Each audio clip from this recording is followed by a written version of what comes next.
मस्जिद में अगर कोई तोड़ फोड़ होती है तो उसका पैसा वक्फ बोर्ड के पास से नहीं आता। वक्फ बोर्ड कुछ नहीं देती। मस्जिद में चंदे होने से मरम्मत होती है मस्जिद की। ये जिम्मेदारी किसकी है? इमाम साहब की सैलरी कितनी होनी चाहिए? कितनी होनी चाहिए? एक वक्फ बोर्ड में जो मैनेजर है, जो वो संभाल लिया, उसकी तो 80-80 1-1 लाख रुपए सैलरी है, और हमारी मस्जिद के इमाम साहब की 7,000 रुपए सैलरी। मतलब वो तो अपने 7,000 में घर चला है, ये लाखों करोड़ों रुपए में घर चला है। तो भाई ये तो अल्लाह का अजाब है, ये सरकार का अजाब नहीं है। ये अभी तुम समझ लो ये सरकार का अजाब है, ये हमारे ऊपर सरकार का अजाब नहीं है, ये अल्लाह का रब्बुल आलमीन का अजाब है हम पे।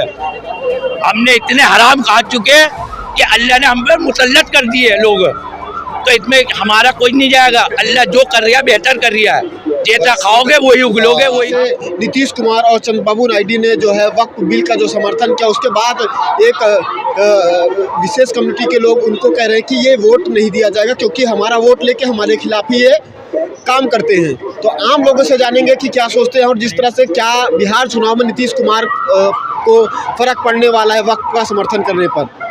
ये बताइए, वक्फ बिल पास हो गया है पार्लियामेंट से, अब कुछ दिन में कानून बन जाएगा जैसे राष्ट्रपति का सिग्नेचर होता है। आपने एक बात की थी, ओवैसी का नाम लिया था जो रो रहा था।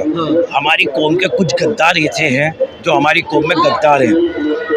एक बंदा आपके लिए रो रहा है, बिल फाड़ लिया है, मर रहा है, आतंकवादी अपने आप को घोषित कर रहा है, आखिरी में उसको कहते हैं बीजेपी का दल्ला है, बीजेपी का दलाल है, और वो बंदा आपके लिए लड़ लिया है, मर रहा है, मिट रहा है, उसको आप दलाल कह रहो। शर्म की बात है, हमारी कौम के लिए तमाचे वाली बात है कि एक इंसान सांसद में इकरा हसन भी बैठी हुई थी, कई मुसलमान ने सांसद में नेता बैठे हुए थे, एक उसी बंदे के आंखों में आंसू क्यों थे? वो हमारी कौम के लिए लड़ लिया है, मर रहा है, फिर भी हमारी कौम उसको गद्दार समझ रही है। बड़ी शर्मसार बात है। और ये अर्श के वालों के फैसले, ज़मीन वाले कितनी भी वकालत कर ले, जब तक हमारी कौम सही नहीं होगी, जब तक हमारे ऊपर फैसले अच्छे नहीं होंगे। तो क्या लगता है कि जो बिल पास हुआ उसमें कौम के लोगों का ही रोल हुआ है? अरे कौम के रोल ही तो मिठाई खा रहे हैं। हमारे कौम के जो गद्दार हैं, जो हमारी कौम के गद्दार है, वही तो आज तक पे बैठ के 5-5 हज़ार रुपए में मिठाई खा रहे हैं। वही मामला है। जैसा करोगे ना, अर्श वाले से कोई नहीं लड़ सकता, अर्श वाले से कोई नहीं लड़ सकता। लेकिन इसमें ऐसा क्या है कि जो उसमें बीजेपी कह रही है कि भाई ये सुधार की जरूरत है, इसमें बहुत सारे लोगों को हक मिलेगा। पहले हमारी कौम के अमीरों ने मलाई खाई, अब सरकार के लिए थोड़ी मलाई हम खा लेंगे तो तुम्हें क्या फर्क पड़ लिया है? तुम्हें क्या फर्क पड़ लिया? अपनी कौम के लिए तो तुम खड़े नहीं हुए, अपनी कौम से मांगने के लिए तो वक्फ बोर्ड से खड़े नहीं हुए, अब हम ले रहे हैं तो तुम खड़े हो गए। तो सही बात है, सरकार की सही बात है। जब तक हमारी कौम में गद्दार है ना, तो ऐसे ही फैसले हम पे नाजिल होते रहेंगे। ऊपर वाले का कहना है, जब तक तुम्हारी आस्तीन में साफ है, जब तक तुम्हारे फैसले ऐसे ही होते रहेंगे। तो आप भी मानते हैं कि वक्फ बोर्ड में घोटाला था, धांधली थी, जैसा कि बीजेपी कह रही कि वहाँ पे अब प्रशासनिक सुधार होगा, चीज़ें सही होंगी, जो जमीनें पड़ी हैं उसका कोई वैल्यू नहीं रह गई, वो केवल जमीनें हैं, वहाँ पर रोजगार डेवलप होगा।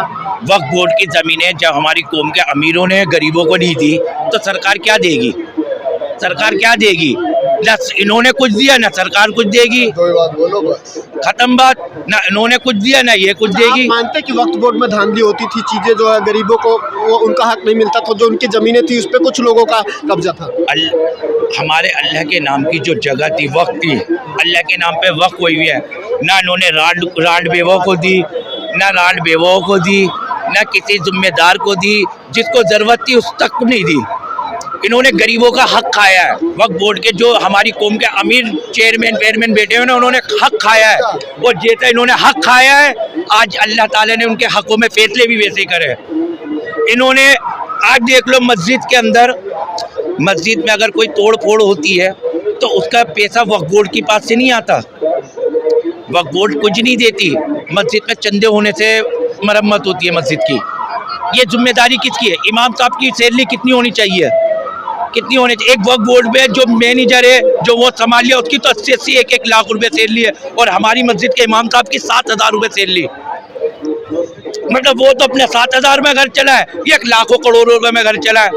तो भाई ये तो अल्लाह का अजाब है, ये सरकार का अजाब नहीं है। ये अभी तुम समझ लो ये सरकार का अजाब है, ये हमारे ऊपर सरकार का अजाब नहीं है, ये अल्लाह का रब्बुल आलमीन का अजाब है हम पे।